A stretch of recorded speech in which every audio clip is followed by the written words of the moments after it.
नमस्कार विद्यार्थी मित्रांनो, आजच्या तासाला आपण इयत्ता 12वीचे इतिहास विषयातील 6वे प्रकरण अभ्यासणार आहे। या प्रकरणाचं नाव आहे वसाहतवादाविरुद्ध भारतीयांचा संघर्ष। पुन्हा एकदा बघा, वसाहतवादाविरुद्ध भारतीयांचा संघर्ष हे आपलं 6वं प्रकरण आपण काय करणार आहे, अभ्यासणार आहे। आता या प्रकरणामध्ये कोणकोणते मुद्दे आपण अभ्यासणार आहे बघा, तर पहिला जो मुद्दा असणार आहे तो 1857 पूर्वीचे लढे, दुसरा मुद्दा आहे 1857 चे स्वातंत्र्य युद्ध, तिसरा मुद्दा जो आहे भारतीय राष्ट्रीय सभेच्या स्थापनेची पार्श्वभूमी, त्यानंतरचा मुद्दा आहे मवाळ व जहाल विचारसरणी, त्यानंतर आपण बघणार आहे सशस्त्र क्रांतिकारकांचे लढे, त्यानंतर मुद्दा आहे गांधीजींचे निशस्त्र प्रतिकार चळवळ, आझाद हिंद सेना, आणि शेवटचा जो मुद्दा असणार आहे 1942 चे भारत छोडो आंदोलन।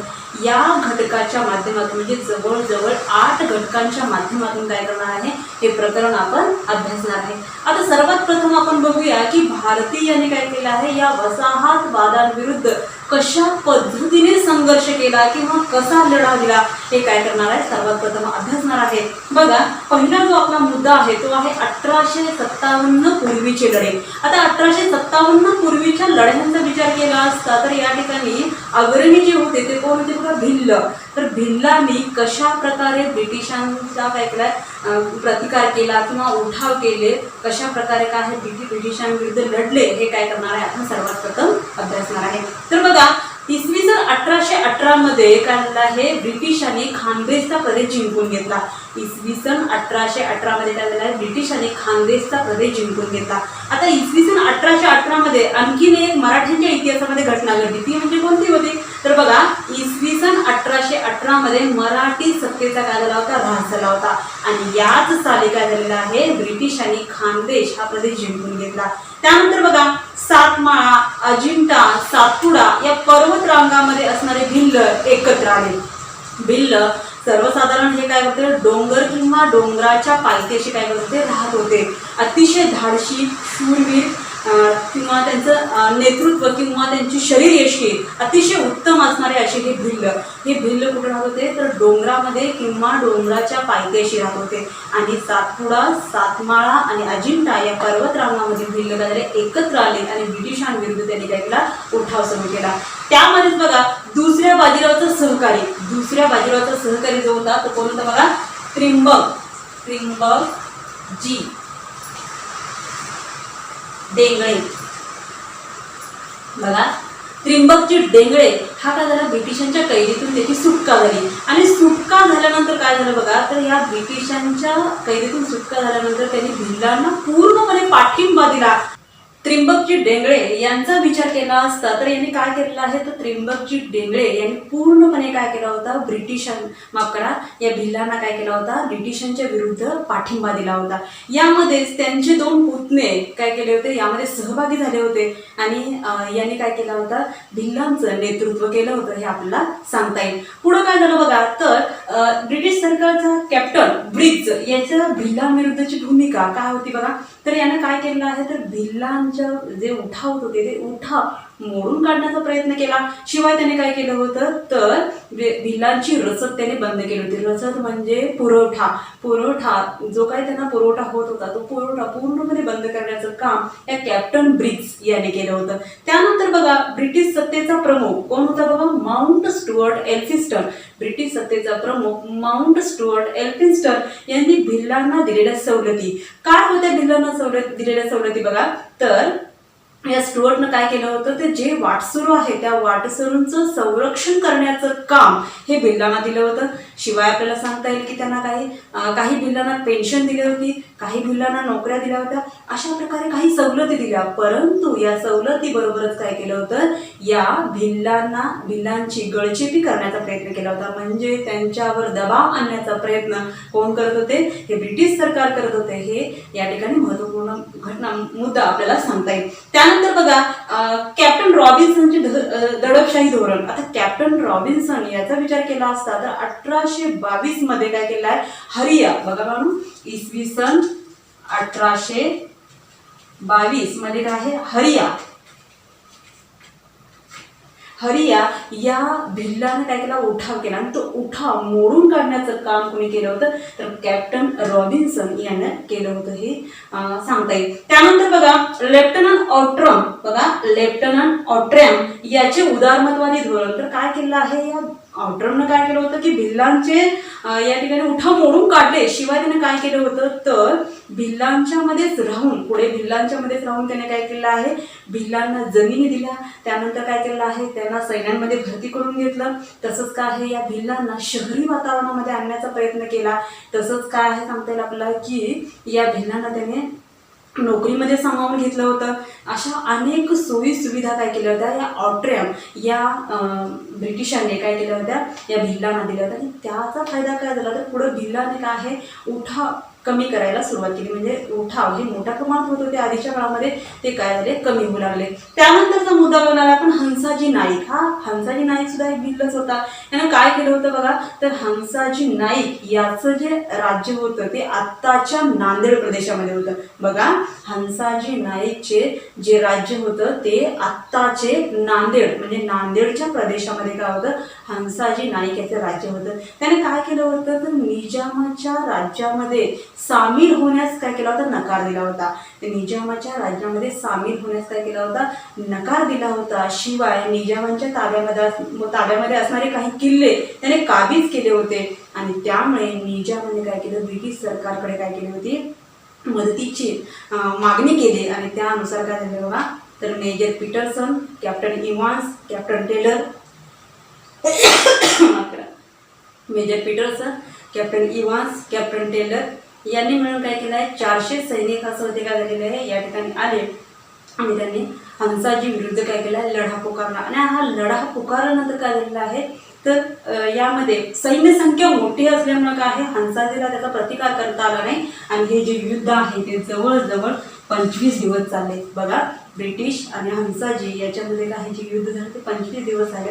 परंतु दुर्दैवाने हंसाजीचा याच्यामध्ये काय झाला, पराभव झाला. पुढे हंसाजी नाईक नंतर या भिल्लांच्या उठावाचं जे नेतृत्व आहे ते नेतृत्व कोणी केलं होतं बघा, तर चितूरसिंग यानं काय केलं होतं, सातारा जिल्ह्यामध्ये जे काही भिल्ल लोक एकत्र आले होते त्यांच्या उठावाचं नेतृत्व करण्याचं काम हे चितूरसिंग यांनी केलं होतं. चितूरसिंगाचे सहकारी म्हणजे संतू नाईक आणि उमाजी नाईक. संतू नाईकानंतर सर्व अधिकार किंवा भिल्लांचं पूर्णपणे नेतृत्व हे उमाजी नाईक यांनी केलं होतं. आता उमाजी नाईक आणि ब्रिटिश सरकार यांच्यामध्ये कसा संघर्ष घडून आला ते आपण बघूया. बघा तर उमाजी सत्तेवर आला त्यावेळी त्यांनी सर्वात प्रथम काय केलेलं आहे, तर ब्रिटिश सरकारचा सावकारी जो खजिना आहे जो मुंबईहून पुण्याला निघाला होता तो काय केला होता, त्याने लुटला होता. ही पहिली घटना घडली होती. त्यानंतर काय आहे, या उमाजीला पकडण्यासाठी ब्रिटिशांनी आतोनात प्रयत्न केले. त्यांनी सुरुवात केली त्याला पकडण्यासाठी.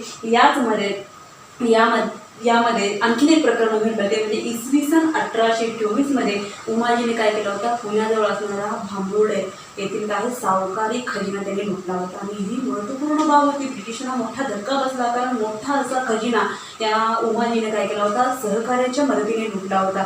आणि या सगळ्या गोष्टीमध्ये काय केलं होतं, ब्रिटिशांना सळो की पळो करून ठेवण्याचं काम हे उमाजी नाईक यांनी केलं होतं. आणि उमाजी नाईकाने काय केलेलं आहे, उमाजी नाईकाबरोबरच त्याचे सहकारी भुजबा, पांड्या आणि एसाजी हे काय होते, त्याच्या मदतीला होते. आणि हे सगळे मिळून काय होते, ब्रिटिशांना त्रास देत होते. आता यांना लगाम घालण्यासाठी ब्रिटिश सरकारने काय केला, एक आदेश काढला.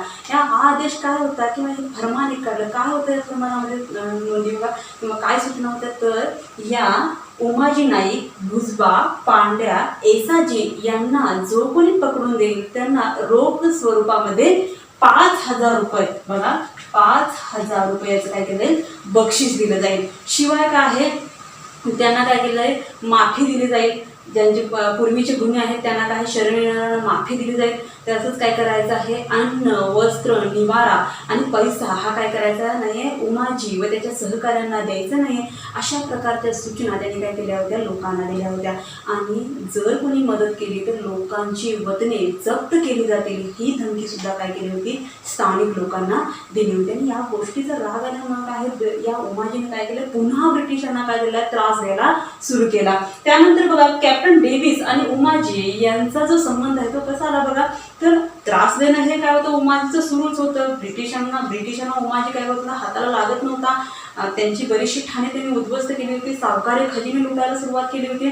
आणि यामध्ये काय स्थानिक जनता त्याला काय करत होती, सहकार्य करत होती. कारण त्यामध्ये कॅप्टन डेव्हिसने काय केलं बघा, तर 5 घोडदळाच्या काय आहे कंपन्या सोबत घेऊन तो काय झाला, उमाजीचा पाठलाग करू लागला. परंतु त्याचा काहीही फायदा झाला नाही, कारण उमाजी त्याच्या हाताला लागलाच नाही. पुढे काय झालं बघा, तर कोणत्याही परिस्थितीत उमाजीला पकडून काय करायचं आहे, त्याला ठार मारायचं ब्रिटिशांनी निश्चय केला. आणि त्यानुसार बघा कॅप्टन मॅकिंटोशने बघा, कॅप्टन मॅकिंटोशने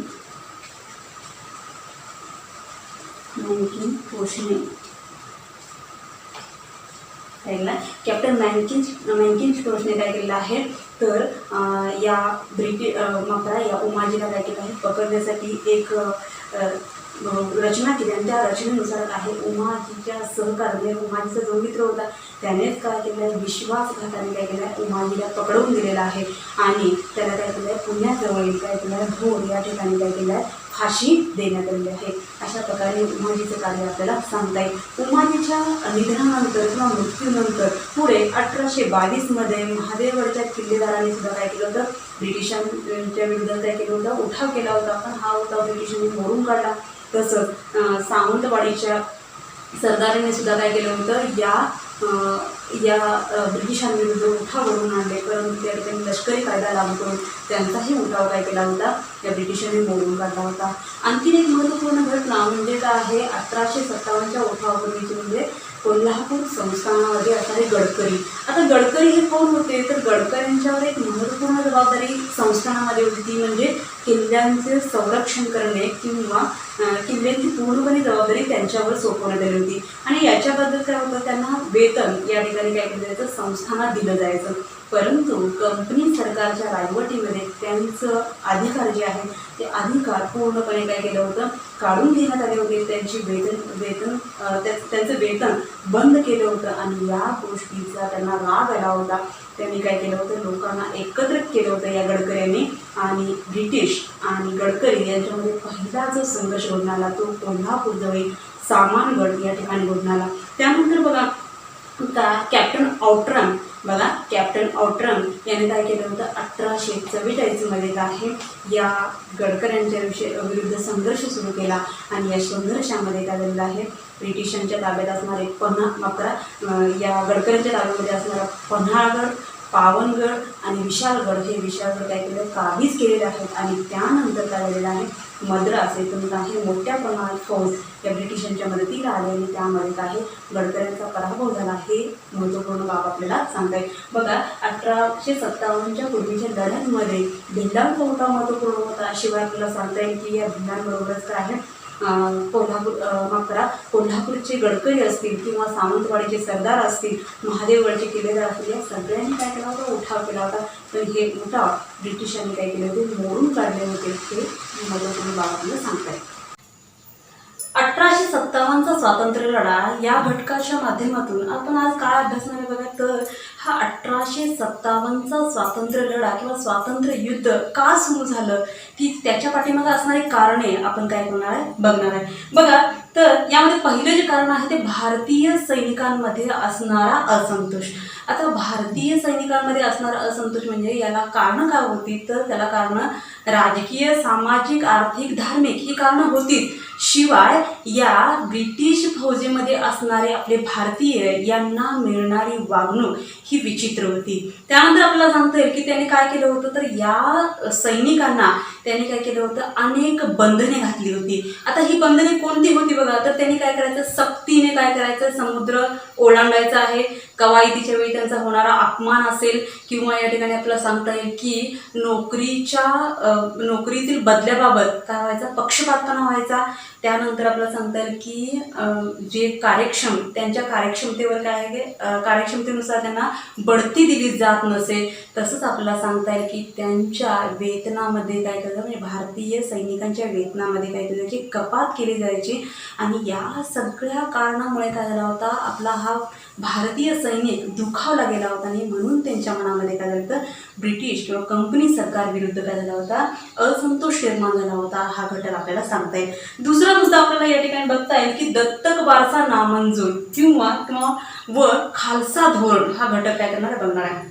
बघा, आता दत्तक वारसा म्हणजे काय, तर एखाद्या अपत्याला जर माफ करा एखाद्या संस्थानिकाला जर अपत्य नसेल तर तो काय करायचा, एखादं मूल दत्तक घ्यायचा, त्याला दत्तक वारसा असं म्हटलं जात आहे. आणि हा जो दत्तक वारसा होता तो काय केला होता, लॉर्ड डलहौसी यांनी काय केला होता, नामंजूर केला होता. किंवा गव्हर्नर जनरल यांनी काय केला होता, दत्तक वारसा नामंजूर केला होता. शिवाय त्याने काय केले होते बघा, संस्थाने खालसा करायला सुरुवात केली. आता खालसा करणे म्हणजे काय, तर बघा, तर खालसा करणे म्हणजे आपल्याला सांगता येईल की या जी संस्थाने आहेत त्या संस्थानावर काय करणे, आपलं अधिराज्य गाजवणे. म्हणजे सर्वेसर्वा मालक हा कोण होता, कंपनी सरकार किंवा ब्रिटिश होता. आणि त्यामुळे काय आहे, ही संस्थाने आपल्या आधिपत्याखाली आणण्याचं काम या कंपनी सरकारनं केलं होतं. आणि यामध्ये कोणकोणती संस्थाने होती बघा, तर आपल्याला सांगता येईल जैतपूर असेल,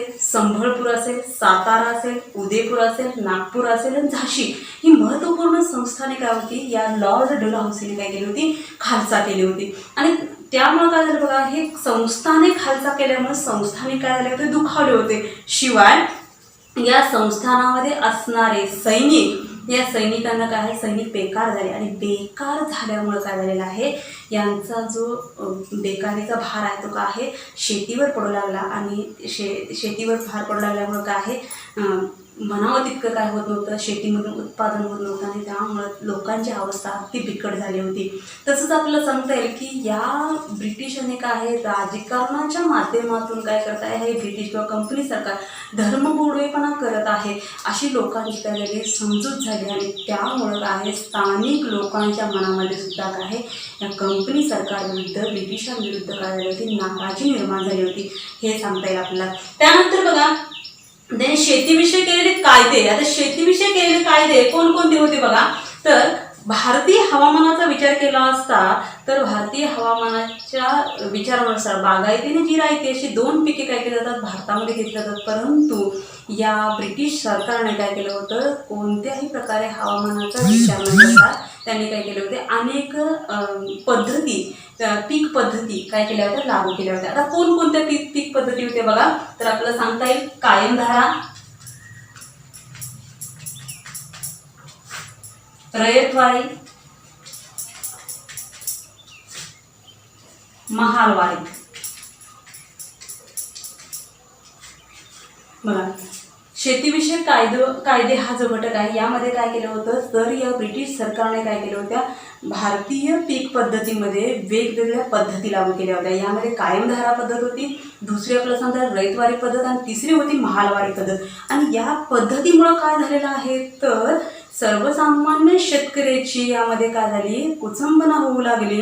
त्याला काय करावं लागलं, या कचाट्यामध्ये काय आहे, या पद्धतीच्या कचाट्यामध्ये शेतकरी सापडला.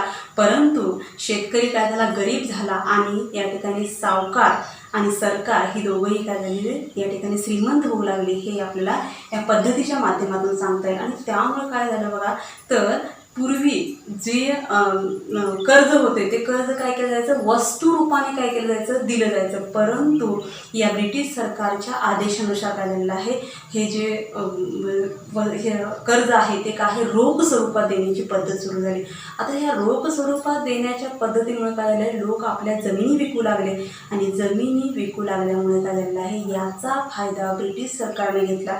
या जमिनी विकत घेऊन त्या जमिनीमध्ये नगदी पिके घ्यायला काय केली, या कंपनी सरकारने ब्रिटिशांनी सुरुवात केली. आणि त्यामधूनच काय आहे, जो काही यामध्ये काम करणारा मजूर होता त्याची सुद्धा काय आहे, बिकट अवस्था निर्माण झाली, हे आपल्याला सांगता येईल. म्हणजे शेतीविषयी केलेल्या कायद्यामुळे कोणकोणत्या घटकावर परिणाम झाला, आणि तसंच काय आहे, या सगळ्यामध्ये काय आहे, शेतकरी बिचारा काय झाला, भरडला गेला.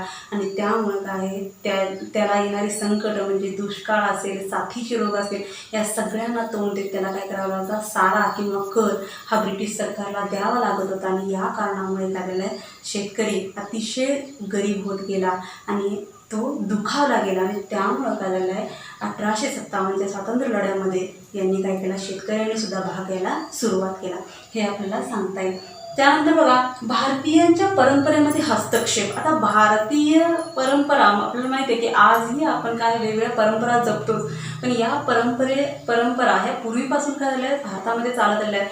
यामध्ये लोकांचे काही रूढी असतील, परंपरा असतील किंवा अंधश्रद्धा असतील काही, तर हे पूर्वीपासून चालत आलेलं आहे. आणि याच्यामध्ये हस्तक्षेप करण्याचं काम कोणी केलं होतं? ब्रिटिश सरकारने केलं होतं. आणि त्यामुळे ही गोष्ट लोकांना आवडली नाही आणि त्यामुळे हे लोक सुद्धा काय झाले, नाराज झालेले आहेत, हे आपल्याला सांगताय. मंगल पांडे यांनी ब्रिटिश यांचा विचार केला असता तर मंगल पांडे यांनी काय केलेलं आहे बघा, तर मंगल पांडे या आपल्या भारतीय सैनिकांनी काय केलं होतं, ब्रिटिश सरकार विरुद्ध आंदोलन किंवा उठाव करण्याचा प्रयत्न काय केला होता, सर्वात प्रथम केला होता. त्याला कारण काय होतं बघा, तर या भारतीय सैनिकांना त्यांना वापरण्यासाठी ब्रिटिश सरकारने काय केलं होतं, लांब पल्ल्याच्या एनफिल्ड बंदुका काय केल्या होत्या, दिल्या होत्या. आणि या बंदुकामध्ये घालण्यासाठी असणारं काडतूस हे काय होतं, वेगळ्या पद्धतीचं नवीन पद्धतीचं होतं, हे वापरण्यात आलं होतं. त्यामुळं काय आहे, या काडतुसाला गायी व डुकराची चरबी लावली जाते म्हणून ही गोष्ट भारतीय सैनिकांच्या लक्षात आली. आणि त्यामुळे हिंदू आणि मुस्लिम हे सैनिक काय केले, दुखावले गेले. कारण गाय ही हिंदूंना प्रिय होती, डुक्कर हे मुस्लिमांना प्रिय होतं. आणि त्यामुळं काय आहे, या गोष्टीमुळं काय झालं आहे, आपला भारतीय सैनिकाला दुखावला गेला. त्यातच काय झालं तर बघा, त्या ब्रिटिश सरकारविरुद्ध काय केलं आहे, सैनिकांनी उठाव करायला सुरुवात केली. पण ते उठाव मोडून काढण्याचा प्रयत्न ब्रिटिश सरकार करत होतं. आणि त्यातच बराकपूर छावणीमध्ये असणारा मंगल पांडे यानं काय केलेलं आहे, ब्रिटिश सरकारविरुद्ध काय केलं आहे, आंदोलन सुरू केलं. आणि त्याने काय केलं, प्रतिकार केला. परंतु ब्रिटिश सरकारने त्याला काय केलं, पुढे पकडलं आणि फाशीची शिक्षा देण्यात आली. त्यानंतर आपल्याला सांगता येईल की या मंगल पांडे नंतर काय आहे, सैनिक काही शांत बसले नाही, तर काय लखनौ या ठिकाणाहून सुद्धा काही शिपायांनी मोठ्या प्रमाणे बंड पुकारला. तसंच आपल्याला सांगता येईल की लखनौ बरोबरच काय केलेलं आहे, या ठिकाणी मेरठ येथील घोडदळ कंपनीने सुद्धा काय केलेला आहे, हा उठाव या ठिकाणी काय केला आहे, निर्माण केला. आणि हे दडपण्याचा प्रयत्न ब्रिटिश सरकार करत असते, परंतु आपले भारतीय सैनिक काही मागे हटत नव्हते. आणि यामध्येच काय केलं, त्यांनी ब्रिटिशांना त्रास द्यायला सुरुवात केली, त्यांच्या कत्तली करायला सुरुवात केली.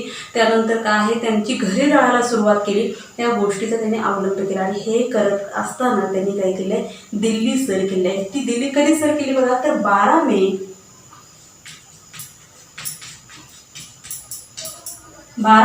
1857 रोजी काय झाले, दिल्ली या ठिकाणी दिल्लीवर वर्चस्व आपल्या भारतीय सैनिकांनी प्रस्थापित केलं.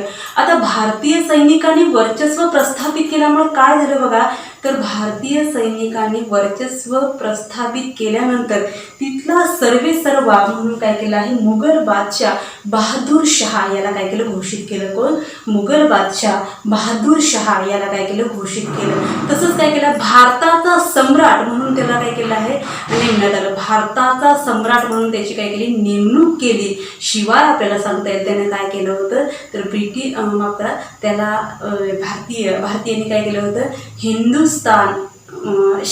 शहनशाह-ई हिंदुस्तान ही काय केली होती, पदवी बहाल केली होती. बघा, शहनशाह-ई हिंदुस्तान ही पदवी त्याला काय केली होती, बहाल केली होती. बहादूर शाह जफर जरी काय केलं होतं, त्याने तो प्रमुख म्हणून त्याची नेमणूक झाली असली तर त्याच्या पाठीमागे नानासाहेब पेशवे असतील किंवा कुंवर सिंग असतील. तसेच आपल्याला सांगता येईल की झाशीची राणी लक्ष्मीबाई, तसेच बेगम हजरत महल असेल, तसंच काय आहे, राणा कुंवर सिंग असेल, त्यानंतर अहमदुल्ला खान असेल, अशा अनेक लोकांनी एकत्र येऊन काय केलं, ब्रिटिश सरकारला त्रास द्यायला सुरुवात केलं. आणि यामध्येच काय झालं आहे, ब्रिटिश सरकारला त्रास देत असताना किंवा या उठावाचं नेतृत्व हे कोणाकडे दिलं जातं बघा, तर बख्त खान याच्याकडे काय केलं होतं, नेतृत्व. आणि हे उठाव जे उग्र स्वरूपाचे कुठे होते, तर दिल्ली, कानपूर, नागपूर, झाशी या ठिकाणी काय मोठ्या प्रमाणात काय होते, उठाव सुरू झाले होते.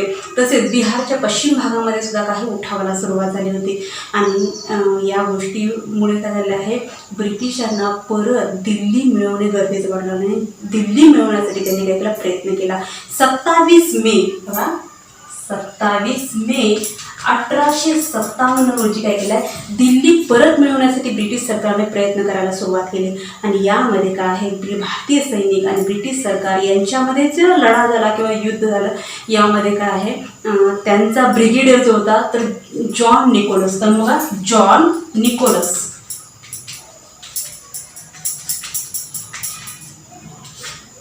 जॉन निकोलस हा काय केला, मारला गेला.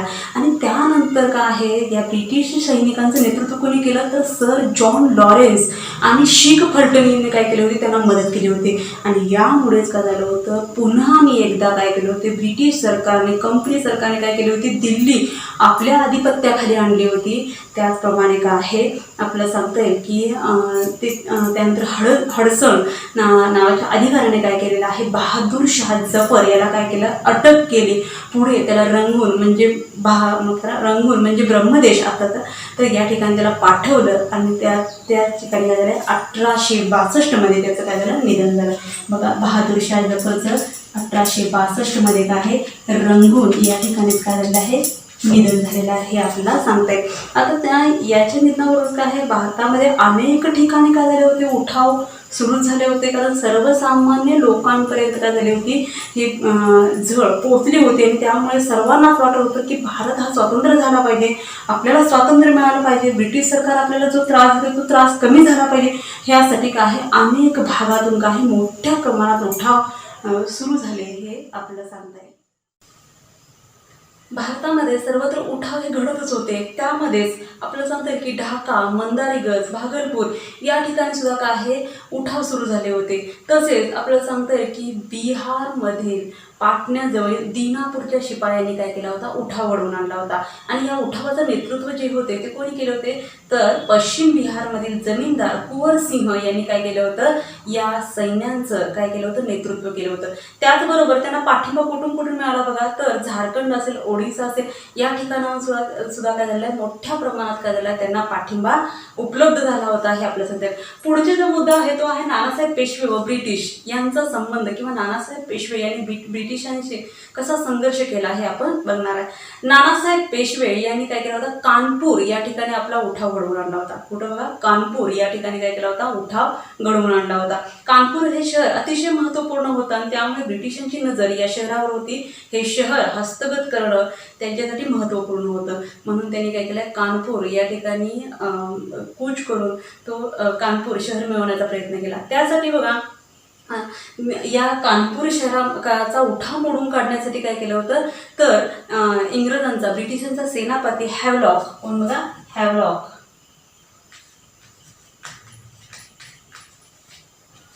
ब्रिटिशांचा सेनापती हॅवलॉक याला काय केलं होतं, पाठवलं होतं.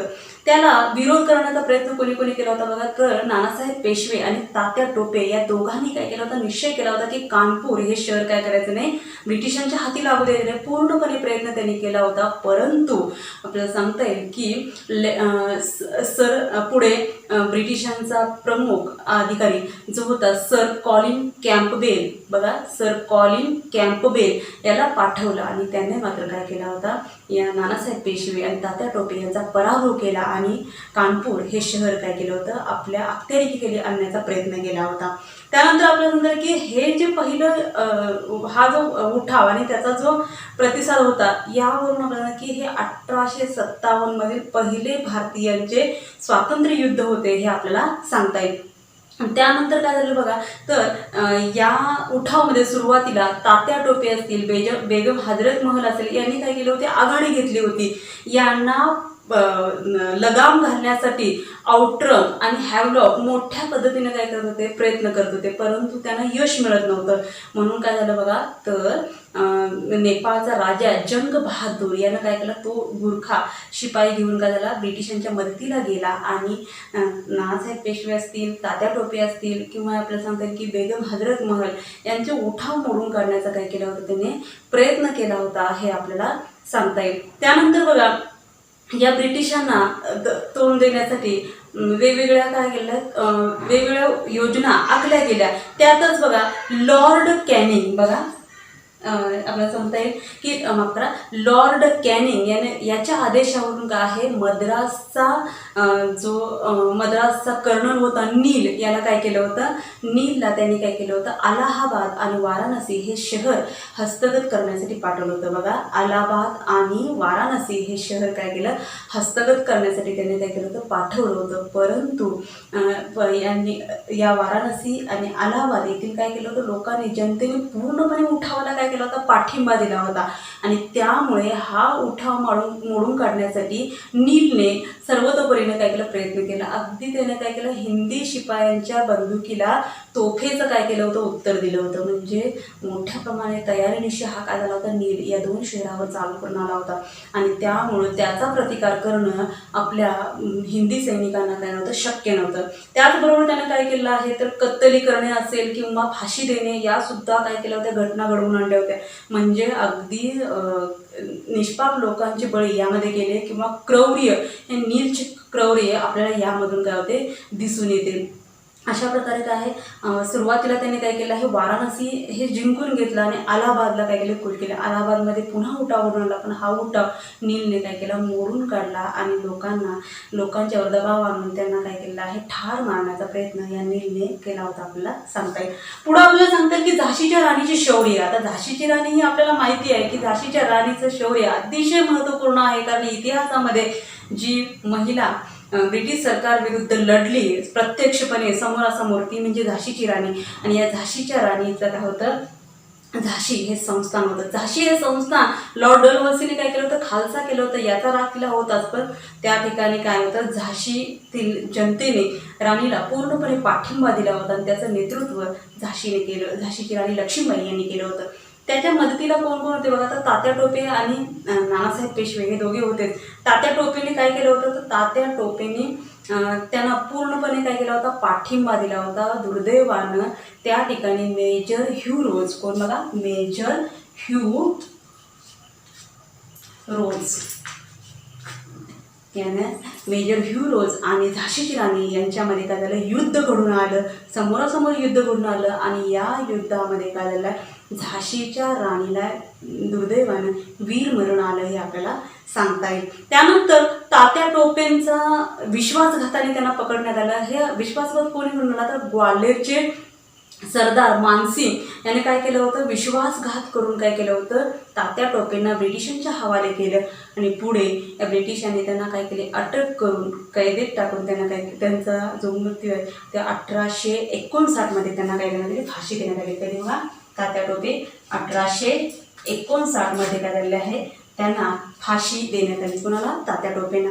त्यानंतर बघा, दुसऱ्या बाजीरावची पत्नी असेल, नानासाहेब पेशवे असतील आणि त्यांची पुतणी वगैरे असतील, ते सर्वजण काय झाले, पुढे नेपाळला गेले आणि त्याच ठिकाणी कायमस्वरूपी काय झाले, स्थिर झाले. त्यानंतर बघा, सातारा जिल्ह्यामध्ये रंगो बापूजी गुप्ते यांनी सुद्धा काय केला होता, उठाव घडवून आणला होता. परंतु हा उठाव सुद्धा काय केला होता, ब्रिटिशांनी अगदी नियोजनबद्धरित्या काय केला होता, मोडून काढला होता. अशा अनेक उठावापाठीमागे उठाव काय होते, ते घडत होते आणि त्याला प्रत्युत्तर काय होतं, ब्रिटिश सरकार देत होतं. यामध्ये आपल्याला सांगता येईल. त्यानंतर बघा, सातारा नंतर कोल्हापूर हे शहर महत्त्वपूर्ण होतं. कोल्हापूर या ठिकाणी काय केलं होतं, कोल्हापूरमध्ये सुद्धा काय होते, उठावाचे लोण पसरले होते. आपल्यालाही स्वातंत्र्य मिळालं पाहिजे, आपल्या देशामध्ये आपलं अस्तित्व असणं गरजेचं होतं, हे लोकांच्या मनामध्ये भावना निर्माण झाली. आणि त्यामुळं काय आहे, या उठावामध्ये सर्व जनता, भारतातील सर्व जनता काय झाली आहे, सहभागी होण्याचा प्रयत्न करू लागले. आणि त्यामध्ये आपले कोल्हापूरचे सैनिक सुद्धा किंवा कोल्हापूरची जनता सुद्धा काय होती, सहभागी होती, आपल्याला सांगतायत. तर कोल्हापूर या ठिकाणी बघा, तर रामजी शिरसाट यांनी काय केलं होतं, कोल्हापूर या ठिकाणी उठाव घडवून आणण्याचा प्रयत्न केला होता. यामध्ये त्यांनी सर्वात प्रथम काय केला होता, सरकारचा खजिना काय केला होता, लुटला होता. आणि ब्रिटिश सरकारला काय केलं आहे, त्रास द्यायला सुरुवात केला. आणि या शिपायांचं नेतृत्व जे होतं ते कोल्हापूरचे संस्थानिक चिमासाहेब यांनी काय केलं होतं, त्यांचं नेतृत्व केलं होतं. परंतु ब्रिटिशांनी हा सुद्धा काय केला होता, उठाव मोडून काढला होता. अशा पद्धतीनं अनेक उठाव काय झाले, घडत गेले. हे जे 1857चं युद्ध होतं ते 2.25 वर्ष काय होतं, सुरू होतं. आणि या युद्धामुळं काय झालं आहे, परिणाम काय झाला, तर सामान्य जनतेपर्यंत काय आपल्या हक्काची जाणीव निर्माण झाली. त्यांना आपल्या होणाऱ्या अत्याचारांची जाणीव होऊ लागली आणि याला तोंड फोडण्यासाठी काय केलं आहे, जनता पूर्णपणे काय झाली होती, तयार झाली होती. हे आपले सैनिक शौर्य धैर्य किंवा शस्त्रास्त्र यामध्ये कमी नव्हते, परंतु काय आहे, दुर्दैवानं त्यांना काय झालं होतं, ब्रिटिशांकडून अपयश प्राप्त झालं होतं. हे या 1857च्या लढ्यात आपल्याला सांगताय. आता या सगळ्याचा परिणाम काय झाला बघा, या उठावाचा परिणाम काय झाला, तर राणीचा जाहीरनामा काय झाला, प्रसिद्ध झाला. आता राणीचा जाहीरनामा म्हणजे कोण, तर इंग्लंडची राणी एलिझाबेथ हिनं काय केला, एक जाहीरनामा काय केला, प्रसिद्ध केला. तिच्या लक्षात आलं की भारतीय जनतेमध्ये उठावाचे लोण काय सर्व ठिकाणाहून पसरत आहेत आणि ते थांबवण्यासाठी आणि आपलं अस्तित्व टिकवण्यासाठी काय केलं आहे, लोकांच्या सहानुभूतीसाठी काय केला, एक जाहीरनामा प्रसिद्ध केला. त्याला राणीचा जाहीरनामा म्हणून ओळखले गेलं बघा. त्याला राणीचा जाहीरनामा म्हणून ओळखले गेलं. या जाहीरनाम्यामध्ये काय सांगितलं गेलं बघा, तर भारतीय जनता ही काय आमचे प्रजाजन आहे. हा पहिला मुद्दा तिने मांडला. भारतीय जनता ही काय आहे, आमची प्रजाजन आहे, त्यामुळं त्यांचं हित जोपासणं हे आमचं कर्तव्य आहे. हा पहिला मुद्दा मांडला. दुसरा मुद्दा सांगितला की भारतीयांच्या रूढी परंपरा याच्यामध्ये काय केला जाणार नाही, हस्तक्षेप केला जाणार नाही. हा दुसरा काय केला होता, मुद्दा तिने मांडला होता. तिसरा मध्ये धार्मिक कार्यामध्ये ब्रिटिश सरकार काय करणार नाही, ढवळाढवळ करणार नाही, हे सुद्धा मुद्दा तिने सांगितला होता. त्यानंतरचा मुद्दा आपल्याला सांगता येईल, तर तिनं काय केलं होतं की सैन्यांमध्ये जो काय आहे पक्षपातीपणा होतो, तर तो पक्षपातीपणा टाळून काय करायचं आहे, गुणवत्तेवर नोकऱ्या देणं, हे बाब तिनं काय केली होती, मांडली होती. शिवाय आपल्याला जी संस्थाने खालसा केली होती ती संस्थाने इथून पुढं खालसा केली जाणार नाही, असे आश्वासन काय केले होते या इंग्लंडची राणी एलिझाबेथ हिनं काय केलं होतं, दिलं होतं. आणि अशा प्रकारे काय आहे, या ठिकाणी तिनं आश्वासन जरी दिलं असेल तर ते खऱ्या अर्थाने त्याचं पालन करणं ब्रिटिशांना शक्य नव्हतं, कारण ते इतके क्रूर झाले होते, त्यांची मानसिकता बदलली होती आणि त्यामुळं काय आहे, याचा प्रतिकार करणं शक्य नव्हतं. आणि त्यामुळं काय झालं, भारतीय जनतेमध्ये मात्र काय होते, असंतोषाचे लोण पसरतच होते. लोकांना त्यांच्या हक्काची जाणीव झाली होती, लोकांना स्वातंत्र्य मिळाले पाहिजे हीच एक गोष्ट त्यांच्या लक्षात येते. आणि त्यामुळं काय आहे, सर्व जनता पुन्हा काय झाली, प्रयत्न करू लागली. आणि त्यामध्ये काय आहे, सशस्त्र लढा देण्यापेक्षा वेगवेगळ्या मार्गांचा अवलंब करणं गरजेचं आहे, ही बाब काय झालेली आहे, लोकांच्या लक्षात आली. आणि त्यानंतर त्यांनी काय केलेला आहे, हा जो लढा आहे ह्या लक्षात आल्यानंतर ब्रिटिशांनी पुन्हा नवीन नीतीचा काय केला, अवलंब केला. तो म्हणजे फोडा आणि राज्य करा, असं काय केलं होतं, भारतीयांच्या मनामध्ये भरवलं होतं. बघा, फोडा आणि राज्य करा या नीतीचा अवलंब काय केला होता, या ब्रिटिश सरकारने केला होता. म्हणजे अतिशय धूर्त वृत्तीचे असणारे हे ब्रिटिश भारतीयांना काय करते, सर्वतोपरीने त्रास देण्याचा प्रयत्न करत होते. हे आपण काय 1857च्या स्वातंत्र्य लढ्यामध्ये पाहिलं. बघा, स्वातंत्र्य लढ्याच्या माध्यमातून काय आहे, आपण कशा प्रकारे काय आहे उठाव घडून आले, हिंदी सैनिकांचा कसा, मंगल पांडेचा संघर्ष कसा होता. त्यानंतर काय आपल्याला सांगता येईल की त्यानंतर आपल्याला बहादूर शाह जफर याला सम्राट करून त्याच्या हाती सत्ता देऊन सैनिकांनी कशा पद्धतीने संघर्ष केला. नानासाहेब पेशवे असेल, तात्या टोपे असेल, झाशीची राणी असेल, बेगम हजरत महल असेल, कुंवर सिंग असेल, अशा मौलवी अहमद उल्ला अशा अनेक लोकांनी काय केलं होतं, उठावाचं नेतृत्व करून काय केलं होतं, भारतीय जनतेला न्याय देण्याचा प्रयत्न किंवा ब्रिटिशांशी प्रतिकार करण्याचा प्रयत्न केला होता. हे आपण बघितलं. त्यानंतर सातारा, कोल्हापूर या ठिकाणी सुद्धा किंवा बिहार असेल, पाटणा असेल, दिनापूर असेल, या ठिकाणी सुद्धा काही उठाव घडत होते. या उठावांना लगाम जरी घातला असला तरी लोकांना काय झाली होती, आपल्या हक्काची जाणीव झाली होती. हा घटक बघितला होता. त्यानंतर राणीचा जाहीरनामा, राणीच्या जाहीरनाम्यामध्ये कोणकोणत्या गोष्टी मांडल्या, हे घटक काय केले होते, अभ्यासले होते. या पाठाचा पुढचा जो भाग आहे तो आपण काय करणार आहे, लवकरच काय करणार आहे, अभ्यासणार आहे.